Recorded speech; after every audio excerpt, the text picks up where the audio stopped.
غلام جو پہلے غلامی کی زندگی۔ السلام علیکم ورحمۃ اللہ وبرکاتہ۔ پچھلے پارٹ میں ہم نے دیکھا کیسے کعبہ کی تعمیر کے بعد حجر اسود پر اختلاف پیدا ہو گیا تھا اور کیسے رسول اللہ صلی اللہ علیہ وسلم کی حکمت سے ایک خون خرابی بچ گئی۔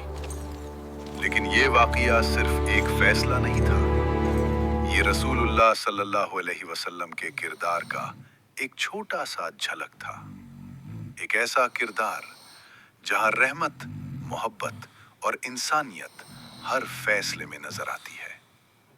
اور اسی رحمت کا ایک اور خوبصورت مثال ہے زید بن حارث رضی اللہ عنہ کا واقعہ۔ ان کی عبادت کا فائدہ کیا؟ تم ان کا طواف کرتے ہو، ان پر نظری چڑھاتے ہو، ان کے نام کی قربانیاں دیتے ہو۔ بھائیو، توریت اور انجیل میں ایک نبی کا ذکر آیا ہے، وہ نبی تم ہی میں سے ہوگا اور بہت جلد آنے والا ہے۔ یہودی عالم، عیسائی پادری اور کاہن سب یہی کہتے ہیں، لہٰذا توبہ کرو اور ابھی سے اس کا انتظار کرو۔ دنیا میں بھی کامیاب ہوگے اور آخرت میں بھی سرخرو رہو گے۔ یہ بات لوگوں کے لیے بالکل نئی تھی۔ قریش حیران ہو گئے اور سوچنے لگے، یہ کون لوگ ہیں؟ دیکھا تو معلوم ہوا یہ عمر بن نفیل کے بیٹے زید ہیں، نوفل کے بیٹے ورقہ ہیں، حارث کے بیٹے عثمان ہیں اور جہش کے بیٹے عبید ہیں۔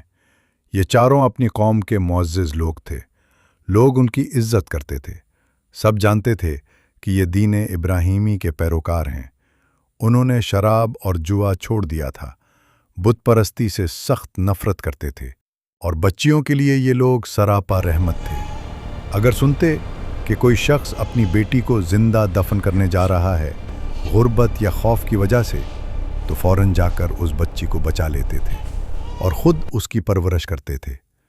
جب بچی جوان ہو جاتی اور باپ چاہتا تو عزت کے ساتھ واپس بھی کر دیتے تھے۔ یہ سب باتیں کہی گئیں، لیکن قریش یہ کیسے برداشت کر سکتے تھے کہ ان کے مذہب پر کھلی تنقید ہو اور اسے غلط قرار دیا جائے؟ وہ کیسے برداشت کرتے کہ ان کی مورتیوں کی برائی کی جائے اور ان کی بے بسی لوگوں کے سامنے ظاہر کی جائے؟ انہوں نے اپنی ساری عمر انہی بتوں کی عبادت میں گزار دی تھی، یہی ان کے معبود تھے جنہیں وہ اپنے باپ دادا سے پوجتے آئے تھے۔ کیا وہ انہیں چھوڑ سکتے تھے؟ یہ وہ سوچ بھی نہیں سکتے تھے۔ چنانچہ انہوں نے نفرت سے منہ پھیر لیا اور حقارت سے کان بند کر لیے۔ بات یہاں تک ہی نہیں رکی، بہت سے لوگوں نے گالی، چاروں بزرگوں نے اپنے عقیدے کا اعلان کر دیا، جو سمجھا وہ صاف صاف بیان کر دیا۔ اس پر قریش نے ان کا خوب مذاق اڑایا۔ جو لوگ اب تک اخلاق اور شرافت کی مثال تھے، اب انہی میں عیب نظر آنے لگے اور ان پر طرح طرح کے الزام لگائے گئے۔ قریش کو یہ معلوم نہ تھا کہ ایک اور جوان بھی ہے جو ان کی آنکھوں کا تارا ہے اور دل کا سہارا ہے۔ وہ جوان انہیں دل سے عزیز تھا اور جان سے بھی پیارا تھا، لیکن وہ بھی انہی کا ہم خیال تھا اور انہی کے دین کا حامی تھا۔ ہاں، اس نے ابھی اعلان نہیں کیا تھا کیونکہ وہ تنہائی میں سوچ رہا تھا اور سچ کی تلاش میں سرگرداں تھا۔ مکہ سے تقریباً 6 میل کے فاصلے پر ہرا نامی ایک پہاڑ ہے۔ اس پہاڑ میں ایک غار ہے جو غار ہرا کہلاتا ہے۔ محمد صلی اللہ علیہ وسلم اکثر اس غار میں چلے جاتے تھے، کئی دن اور کئی راتیں وہیں گزار دیتے تھے۔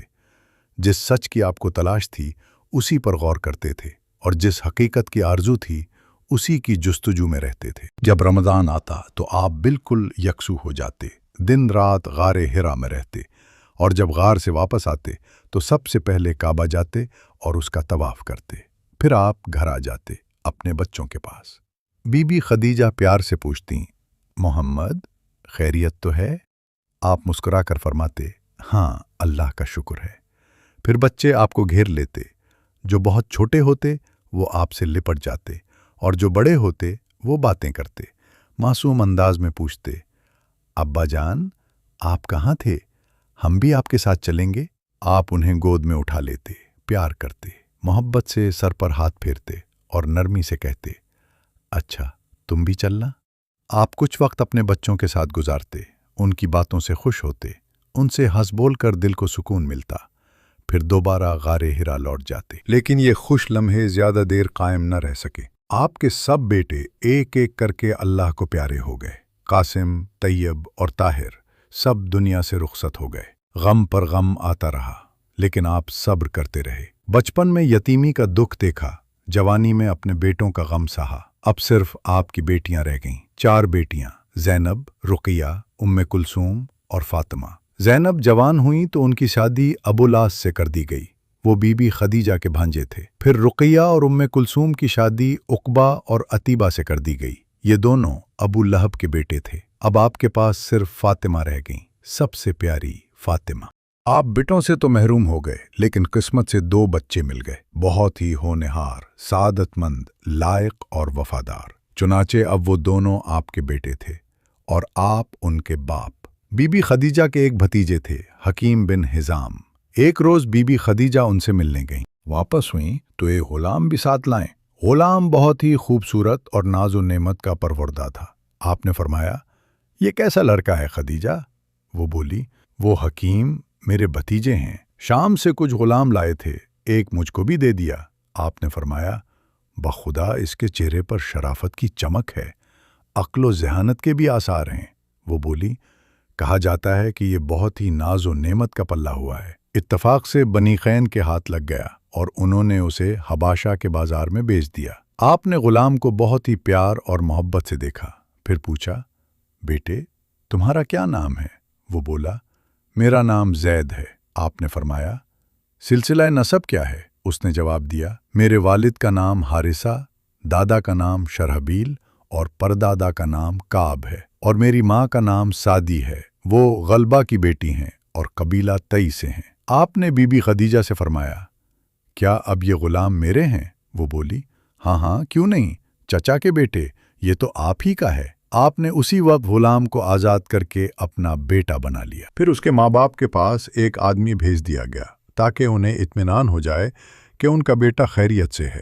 اطلاع پاتے ہی زید کے باپ اور چچا مکہ آئے اور انہوں نے آپ سے درخواست کی، ہم سے منہ مانگے دام لے لیجئے مگر بیٹے کو چھوڑ دیجئے۔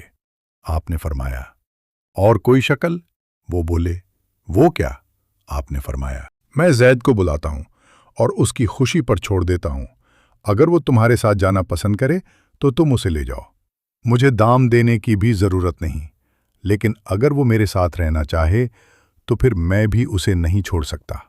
انہوں نے کہا، قربان جائیے، اس لطف و کرم پر اس سے عمدہ بات کیا ہو سکتی ہے؟ چنانچہ آپ نے زید کو بلایا اور فرمایا، دیکھو یہ 2 مہمان آئے ہیں، کیا تم انہیں پہچانتے ہو؟ زید نے کہا، ہاں ہاں یہ تو میرے باپ اور چچا ہیں۔ آپ نے فرمایا، اب یہ تمہاری خوشی پر ہے، چاہو تو ان کے ساتھ گھر چلے جاؤ اور اگر دل چاہے تو میرے ہی پاس رہ جاؤ۔ بچہ فوراً آپ سے لپٹ گیا اور بولا، نہیں نہیں میں تو آپ ہی کے ساتھ رہوں گا۔ یہ سننا تھا کہ زید کا باپ حارثہ غصے سے لال ہو گیا، کڑک کر بولا، زید تو ماں باپ، قوم اور وطن چھوڑ کر غلامی پر راضی ہے؟ تب زید نے بڑے ادب سے کہا، ابا جان، میں نے ان سے بہتر انسان دنیا میں کوئی نہیں دیکھا، یہ مجھے غلام نہیں سمجھتے بلکہ بیٹے کی طرح رکھتے ہیں، میں ان کو چھوڑ کر کہیں نہیں جا سکتا۔ یہ سن کر زید کے باپ اور چچا خاموش ہو گئے اور دونوں کی آنکھوں سے آنسو بہنے لگے۔ تب رسول اکرم صلی اللہ علیہ وسلم زید کو لے کر کعبہ میں تشریف لائے اور سب کے سامنے اعلان فرمایا، گواہ رہو، آج سے زید میرا بیٹا ہے اور میں اس کا باپ ہوں، یہ میرا وارث ہوگا اور میں اس کا وارث ہوں۔ یہ سن کر زید کے والد حارثہ کا دل مطمئن ہو گیا اور وہ خوش ہو کر کہنے لگے، اب مجھے کوئی غم نہیں، میرا بیٹا ایک عظیم انسان کے ہاتھوں میں ہے۔ تھوڑی ہی مدت بعد چچیرے بھائی علی بھی آپ کی پرورش میں آ گئے۔ اس طرح زید اور علی دونوں آپ کے ساتھ رہنے لگے اور آپ کے لاڈ پیار میں زندگی کی ساری تلخیاں بھول گئے۔ ایسا کیوں ہوا؟ بات یہ تھی کہ ابو طالب کے یہاں بال بچوں کی کثرت تھی لیکن دولت کی کمی تھی، بڑی مشکل سے گزارا ہوتا تھا، نہ جانے کن کن دقتوں سے دن کاٹتے تھے۔ اسی دوران عرب میں ایک مرتبہ بہت سخت قحط پڑا، ایسا قحط جو اپنی مثال آپ تھا۔ ابو طالب کی حالت تو اور بھی خراب ہو گئی، بڑے بڑے رئیسوں کی کمر ٹوٹ گئی اور نہ جانے کتنے دولت مند کنگال ہو گئے۔ آپ کے ایک اور چچا تھے عباس، وہ بنی ہاشم کے معزز اور مالدار لوگوں میں سے تھے۔ آپ نے اس موقع پر عباس سے فرمایا، کیوں نہ ہم دونوں چچا ابو طالب کے 2 لڑکوں کو اپنی پرورش میں لے لیں؟ اس سے ان کی پریشانی کچھ کم ہو جائے گی۔ عباس نے یہ بات پسند کی، چنانچہ دونوں ابو طالب کے پاس گئے اور ان کے سامنے اپنی بات رکھی۔ ابو طالب نے کہا، جن کو چاہو لے لو۔ اس طرح عباس نے جعفر کو لے لیا اور آپ نے علی کو، اور اسی دن سے آپ علی کے شفیق باپ بن گئے اور علی آپ کے چہیتے بیٹے بن